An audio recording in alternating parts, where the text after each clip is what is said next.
After that last video, I had some buddies reach out to me about actually making a game. So we've been brainstorming, and one idea we've been exploring is creature collecting. So today I'm going to show you the concepting stages of a creature collection game. Let's start with the design of the main character. This is Carrot. He's got orange hair and lives for the dirt, hence the name.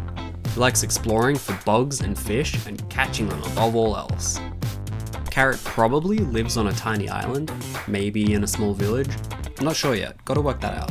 But right now we're going for depth made entirely out of 2D assets, kinda like a pop-out picture book sort of aesthetic.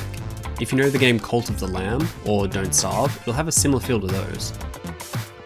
I did some simple walk cycles as practice here because even though I keep finding myself crawling back to animation in these projects, I am by no means a competent animator.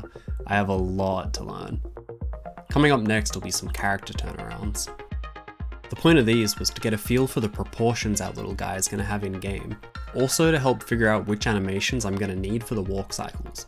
I considered limiting it to 3/4 views only. That'd drastically cut down the number of animations needed, but 3/4 views alone would look pretty janky in a front-facing perspective like this. If we were doing isometric, that'd work, but ISO can be such a headache in so many other ways. Hasn't technically been ruled out yet though. So here I'm working out how to animate our guy catching the creatures that roam the world.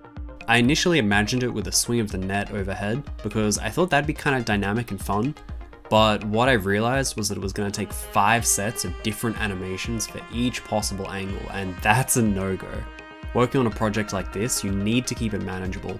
And while I'd love to spend all my free time making these different animations, there's more than just the player to animate. So, the next item on my to-do list is to animate a net swing from the side. This way we can cover all 360 degrees around the player with just a front and back 3/4 view. It'll just be a draft, but it's good to get these things down so you can better visualize them and share with the team.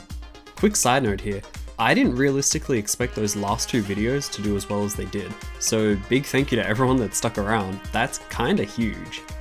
If this project ends up going anywhere, I'll definitely be making a proper longer video on it, but in the case that it doesn't, I hope you like what you see because it's all that you're getting.